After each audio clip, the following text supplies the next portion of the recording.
Warning from Europe that Ukraine is striking more boldly at targets deep in Russian territory. The latest attack happened yesterday in southern Russia, where 3 servicemen were killed after air defenses shot down a Ukrainian drone.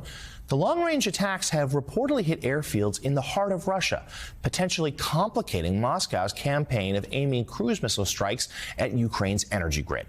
Some analysts says Kyiv has assessed that Moscow's military is fighting at the limits of its conventional capabilities, spurring bolder attacks. Meanwhile, Ukraine now says it wants to hold a peace summit by the end of February, about 1 year after Russia first invaded the country.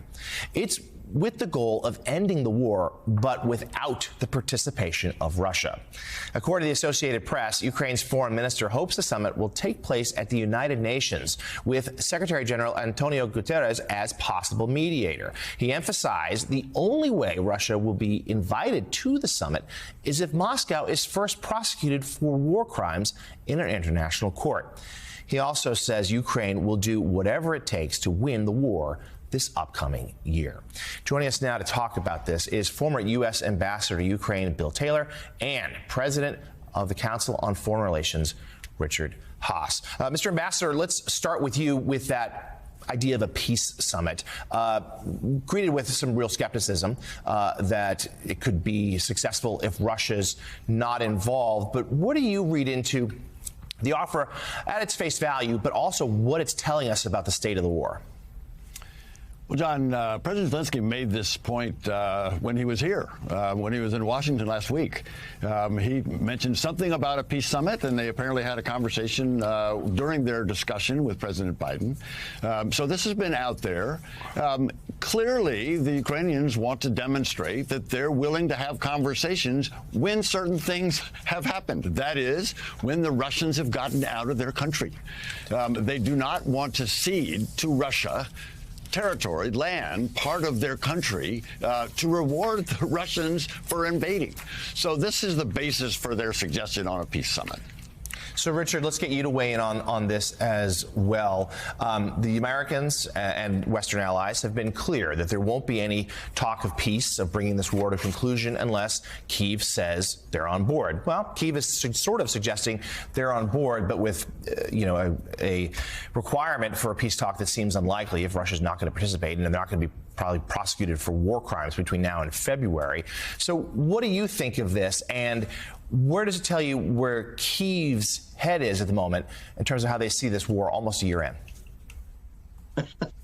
Jonathan, this is not about peace. This is not about diplomacy. This is about putting Russia in the dock. This is, if you will, the appearance of not being against diplomacy, but neither side is ready to negotiate. This war has a long ways to go. Anytime you set serious preconditions for peace talks, usually it says you're not ready to have them. Neither side's ready to have them. Ukraine wants its territory back. They want economic reparations. They want accountability for war crimes. Vladimir Putin is not ready to satisfy them on any of those counts, much less all of them.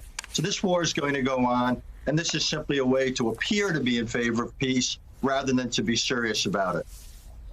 Ambassador Taylor, Elise Jordan here.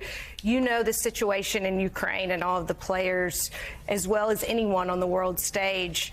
If you had to recommend a course forward for the United States, what would you recommend as to our strategy? Do you think that the Biden administration is in a strong place now, doing as good as could be done under difficult situations, or how would you tweak the policy? At least I would tweak the policy in the following way. I would allow the Ukrainians the weapons that they need to push the Russians out of their country. That is, there's some long-range weapons that the administration has not yet been willing to give the Ukrainians.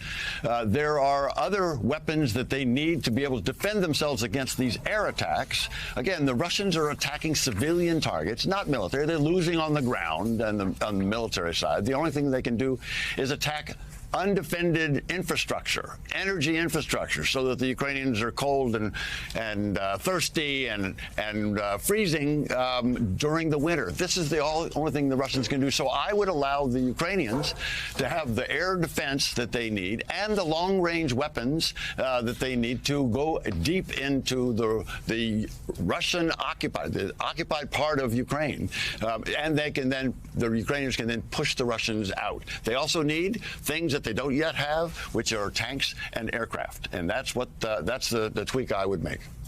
Hey, Richard Haas, Heilman here. I've heard you now both on Way Too Early and on this show echo my reaction to this peace summit notion, which is, there's this giant poison pill in the middle of it, and there's the fact that there's not going to be a peace summit of any meaningful kind does suggest, and that neither side is going to negotiate in a meaningful way, suggests that this is going to be a war that someone's going to win eventually. As we've seen now, we're about a year in. How long can this go on? I mean, is this a thing that is going to be, you think, a years-long, low-grade conflict? Or is this a thing where, if given the kind of surprising success that Ukraine's had over the last year, if they can get through this winter, there's a chance they could actually win this war within the next calendar year before they get to another winter? I don't think anyone's going to win it in 2023, John. Think about it. This war, in some ways, has been going on for 8 years already. That's when Russia moved against Crimea and parts of the east of Ukraine. I don't think either side has the military capability to totally defeat the other. I think the war continues, probably at a lower level of intensity for some time.